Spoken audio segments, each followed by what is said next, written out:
فسجدوا الا ابلیس، چنانچہ سب نے سجدہ کیا سوائے ابلیس کے، ابا، اس نے انکار کیا، واستکبر، اور اس نے متکبرانہ رویہ اختیار کیا۔ یہی تو بیماری تھی جو ابلیس کے اندر تھی، جس کی وجہ سے اس نے اللہ تعالیٰ کے حکم سے عدولی کی، نافرمانی کی، اور کافر ہو گیا، مردود ہو گیا، راندہ درگاہ ہو گیا۔ کس کی وجہ سے؟ تکبر کی وجہ سے، کہ اس نے تکبر کیا۔ اس تکبر کی وجہ بھی اس نے ایک عقلی دلیل میں دی، دوسری جگہ میں ہے، سورہ حجر کے اندر ہے، سورہ صاد کے اندر ہے کہ خلقتنی من نار وخلقتہ من طین، میں کیوں آدم کو سجدہ کروں؟ آدم کو کیوں حکم نہیں ہوا کہ وہ مجھے سجدہ کرے؟ کیوں؟ کیونکہ میں تو آدم علیہ السلام سے بہتر ہوں، افضل ہوں، کیونکہ مجھے آپ نے آگ سے پیدا کیا ہے اور آدم علیہ السلام کو آپ نے مٹی سے پیدا کیا ہے، تو مٹی تو پاؤں کے نیچے روندی جاتی ہے اور آگ تو اوپر ہی اوپر ہوتی ہے، میں تو بہتر ہوں، افضل ہوں اس سے، کیوں میں اس کو سجدہ کروں؟ تو مفسرین کرام لکھتے ہیں کہ ابلیس کی یہ دلیل بظاہر تو درست لگ رہی تھی، بظاہر تو ایک عقلی دلیل ہے، درست لگ رہی تھی کہ ہمیشہ یعنی افضل کو کے تابع ہوا جاتا ہے، مفضول کے تابع نہیں ہوا جاتا، تو واقعی اس کی ایک عقلی دلیل تھی لیکن درست۔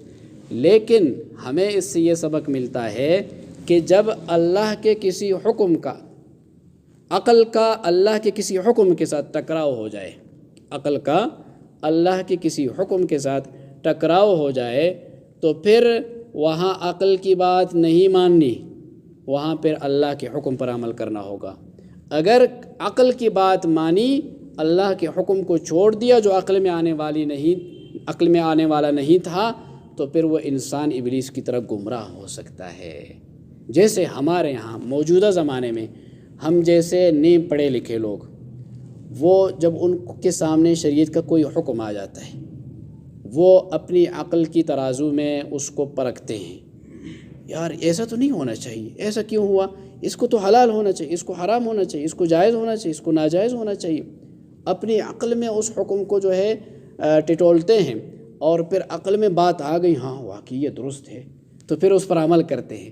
اور اگر عقل میں نہیں آئی تو پھر یا تو نہیں مانتے، یا تو کہتے ہیں کہ اس کی لاجک کیا ہے، اس کی علت کیا ہے، اس کی دلیل کیا ہے، اس کی وجہ کیا ہے، تو پھر اسی میں انسان گمراہ ہو جاتا ہے۔ یہ وہی ابلیس والا عمل ہے، ابلیس والی حرکت ہے کہ اللہ کے حکم کے آگے عقل چلائی اور عقل کی مانی اللہ کے حکم۔ حالانکہ انسان تو وہ ہوتا ہے جب مسلم کے معنی کیا ہیں؟ مسلم کے معنی ہے سر تسلیم خم کرنے والا۔ اللہ کا حکم آ گئے تو مطلب یہ ہے کہ میری گردن حاضر ہے، میں نے اپنا سر جھکا دیا، اب میری عقل میں آئے یا نہ آئے میں نے ماننا ہے۔ فرشتوں کی یہی صفت ہوتی ہے، فرشتے عقلی گھوڑے نہیں دوڑاتے بلکہ فوراً اللہ کا کام کرتے ہیں۔ اس سے بہت سارے واقعات، بات لمبی ہو جاتی ہے، بس اتنی بات عرض کرنی ہے کہ فرشتے اللہ تعالیٰ کے حکم کے آگے عقلی گھوڑے نہیں دوڑاتے، فوراً عمل کرتے ہیں۔ تو اس لیے جو ہے اللہ کے حکم کے آگے سر تسلیم خم کرنا چاہیے۔ حضرت ابراہیم علیہ السلام کو حکم ہوا کہ اذ قال له ربه اسلم، اے ابراہیم اللہ کے آگے سر تسلیم خم کر دو۔ قال اسلمت لرب العالمین، میں تو اللہ کے سامنے اپنا سر پہلے سے جھکا چکا ہوں۔ تو اللہ تعالیٰ نے فرمایا اچھا، یہ تو ایک قسم کا دعویٰ ہے نا، پیغمبر جو دعویٰ کرتا ہے اس پر پورا بھی اترتا ہے۔ اللہ تعالیٰ نے فرمایا اب تیار رہو، دیکھتے ہیں کہ کیسے آپ نے اللہ کے حکم کے آگے سر جھکایا۔ تو ابراہیم علیہ السلام نے کہا ٹھیک۔ تو اللہ تعالیٰ کی طرف سے آزمائشیں آ گئی، گھر چھوڑ دو۔ ابراہیم علیہ السلام نے کہا تیار ہوں، بالکل گھر چھوڑنے کے لیے، خاندان کو چھوڑنے کے لیے سفر کیا، طویل سفر کیا، عراق سے جو ہے شام کی طرف چلے گئے پیدل۔ پھر اللہ نے کہا اچھا اس امتحان میں تو کامیاب ہو گئے، آگے اپنے بیوی بچوں کو ایک بے آب ہو گیا لق دق جنگل میں جا کر چھوڑ دو، مکہ کی وادی میں جہاں کچھ بھی نہیں، کوئی انسان بسنے والا نہیں تھا۔ بعد میں قبیلہ جرہم آ کر آباد ہوا۔ ابراہیم علیہ السلام نے کہا بالکل تیار ہوں۔ اور پھر اس کے بعد اللہ تعالیٰ نے فرمایا اپنے بیٹے کو ذبح کر دو، تیار ہوں۔ تمام امتحانات میں جو ہے کامیاب ہوئے اور پورے اترے۔ تو وَإِذِ ابْتَلَىٰ إِبْرَاهِيمَ رَبُّهُ بِكَلِمَاتٍ فَأَتَمَّهُنَّ، ابراہیم علیہ السلام کو ہم نے مختلف آزمائشوں میں ڈالا، وہ پورے اترے۔ اللہ تعالیٰ کا فرمان اسی سورہ بقرہ میں پہلے پارہ میں آ رہا ہے۔ تو اللہ تعالیٰ نے فرمایا اے ابراہیم اب ہم آپ کو ایک ایسا انعام دینے والے ہیں جو قیامت تک چلے گا، جاری ہوگا، اس کی برکات کبھی ختم نہیں ہوں گے۔ انی جاعلک للناس اماما، ہم آپ کو امام بنانے والے ہیں، پیشوا بنانے والے ہیں۔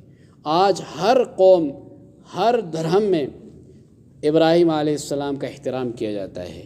ہر مذہب والا ابراہیم علیہ السلام کو اپنا پیشوا سمجھتا ہے، مانتا ہے۔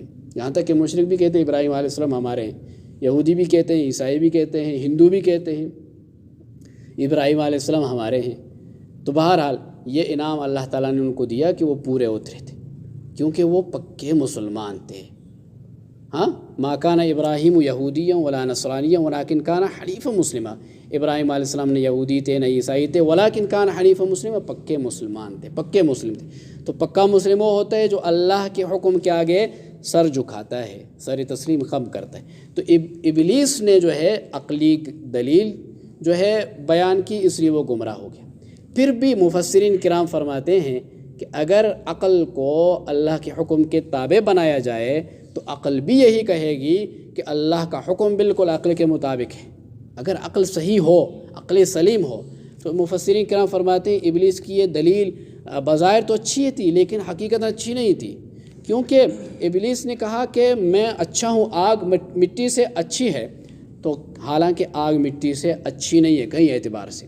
پہلی وجہ یہ ہے کہ آگ کے اندر چھچورا پن ہے، اضطراب ہے، ایک حالت میں آگ نہیں رہتی، ہمیشہ ادھر ادھر ڈالواں ڈول ہوتی رہتی ہے، حرکت کرتی ہے۔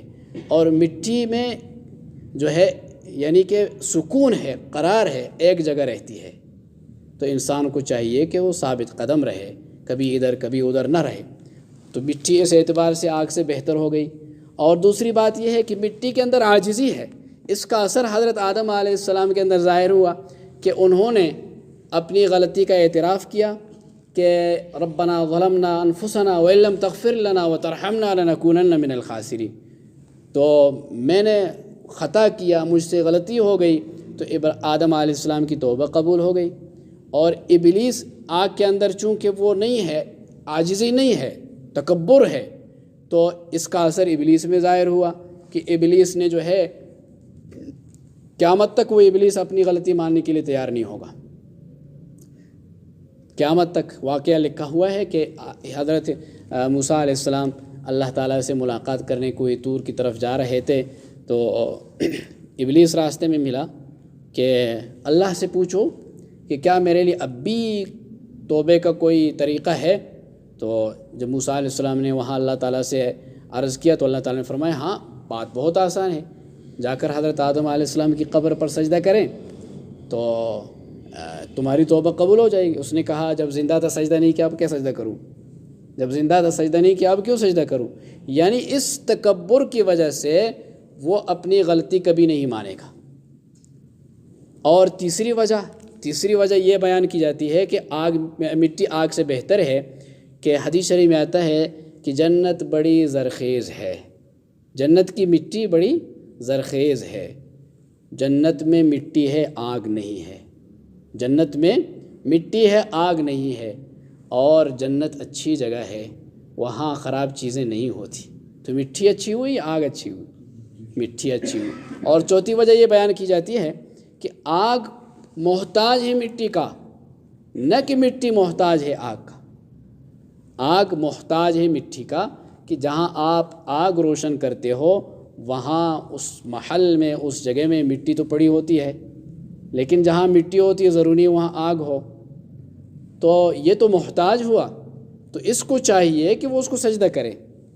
تو یہ جو ہے یہ دلیلیں بیان کی ہیں ان مفسرین کرام نے جن کو اللہ تعالیٰ نے اپنی معرفت عطا فرمائی ہے، اپنا عشق عطا فرمایا ہے، اپنی محبت عطا فرمائی ہے۔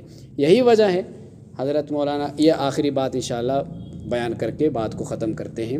تو حضرت مولانا اشرف علی تھانوی رحمۃ اللہ علیہ فرماتے ہیں کہ ابلیس کیوں گمراہ ہوا، حالانکہ وہ بہت بڑا عالم تھا، اپنے علم کی وجہ سے اس نے یہ دلیل دی اور علماء کو جو ہے علم کی روشنی میں وہ گمراہ کرنے کی کوشش کرتا ہے۔ حضرت امام رازی رحمۃ اللہ علیہ کتنے بڑے امام گزرے، کتنے بڑے بزرگ اور فلاسفر اور جو ہے عقلیات کا ماہر، تو ان کی تفسیر ہے تفسیر کبیر کے نام سے، بہت بڑی تفسیر ہے، جامع تفسیر ہے۔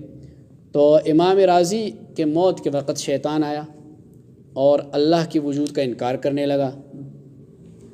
حضرت امام رازی نے دلیل دی اللہ کا وجود ہے، اس دلیل کو شیطان نے توڑ دیا، پھر دوسری دلیل دی، پھر شیطان نے توڑ دیا، یہاں تک کہ 99 دلیلیں حضرت امام رازی کی شیطان نے توڑ دیے۔ تو آپ اندازہ لگائیں امام رازی بڑے عالم ہوئے، شیطان دلیلیں توڑتے گئے، پھر بالآخر اللہ تعالیٰ کی مدد شامل حال ہوئی کہ آپ کہتے ہیں کہ میں بغیر دلیل کے اللہ کے وجود کو تسلیم کرتا ہوں۔ اب شیطان شرمندہ ہو کے چلا گیا، بغیر دلیل کے مانتے ہو تو پھر بات ہی ختم، بحث ہی ختم۔ تو شیطان عالم بھی تھا اور عابد بھی تھا، عبادت گزار تھا، یہاں تک کہ اس کو طاؤس الملائکہ کہا جاتا تھا۔ طاؤس مور کو کہا جاتا ہے، ملائکہ میں وہ اس کی حیثیت ایسی تھی جیسے کہ مور کے ہوتی ہے پرندوں میں، تو طاؤس الملائکہ اس کو کہا جاتا ہے۔ بڑا عابد تھا، عبادت کرتا تھا اور عاقل بھی تھا، اس نے عقلی دلیل بھی بیان کی، لیکن ایک عین اس میں نہیں تھا، وہ عاشق نہیں تھا۔ اگر وہ عاشق ہوتا تو اس کی عقل اس طرح جو ہے اس کو اللہ کی نافرمانی پر آمادہ نہ کرتی۔ تو میں نے عرض کیا دیکھیں اس کی عقل سے تو جو ہے یعنی کہ ان علماء اور بزرگوں کی عقل زیادہ پختہ ہوتی ہے جنہوں نے کیسی دلیلیں بیان کی کہ آگ کیسے مٹی سے بہتر ہوئی، حالانکہ یہ تو ان علماء سے بھی زیادہ بڑا عالم ہوتا ہے۔ ان کو برتری اس وجہ سے حاصل ہے کہ وہ عاشق بھی ہوتے ہیں، یہ عاشق نہیں تھا۔ وَكَانَ مِنَ الْكَافِرِينَ اور کافروں میں شامل ہو گیا، اس سے بھی ایک نقطہ یہاں یہ نکلتا ہے کہ ہر وہ کام شریعت کا کوئی حکم ہو اس کا انکار کیا جائے تو وہ کفر بن جاتا ہے۔ مثلا ایک آدمی نماز نہیں پڑھتا لیکن نماز کا انکار نہیں کرتا، اسے کہا جائے کہ نماز پڑھو، وہ کہے گا کہ کل پڑھوں گا، یا ابھی میرے کپڑے میلے ہیں، بہانہ کوئی بنا کر جو ہے اس وقت ٹال دیتا ہے، تو اس کو نافرمان کہیں گے، گناہگار کہیں گے، کافر نہیں کہہ سکتے۔ اگر اسے کہا جائے کہ بھئی نماز پڑھو، وہ کہے کہ نماز کی فرضیت کو میں مانتا ہی نہیں کہ نماز فرض ہے، تو جس نے حکم کا انکار کیا وہ کافر ہو گیا۔ تو اس نے سجدہ کرنے سے انکار کیا اور کافروں میں شامل ہو گیا۔ اب اس آیت کا لفظی ترجمہ سماعت فرمائیں، اس کے بعد با محاورہ ترجمہ پیش ہوگا۔ وَإِذْ قُلْنَا، وَإِذْ اور یاد کرو جب، قلنا کہا ہم نے، للملائکتی فرشتوں سے، اسجدوا سجدہ کرو، لآدم آدم کو، فسجدوا پس سجدہ کیا انہوں نے، الا ابلیس کے سوائے ابلیس کے، مگر ابلیس نے، ابا انکار کیا، واستکبر اور گھمنڈ کیا، وکانا اور تھا وہ یا ہو گیا وہ، من الکافرین منکروں میں سے۔ اور اس وقت کا تذکرہ سنو جب ہم نے فرشتوں سے کہا کہ آدم کو سجدہ کرو، چنانچہ سب نے سجدہ کیا سوائے ابلیس کے کہ اس نے انکار کیا اور متکبرانہ رویہ اختیار کیا اور کافروں میں شامل ہو گیا۔ اللہ تعالیٰ مجھے اور آپ کو ان باتوں کے سمجھنے اور ان پر عمل کرنے کی توفیق عطا فرمائے۔ وآخر دعوانا الحمدللہ رب العالمین۔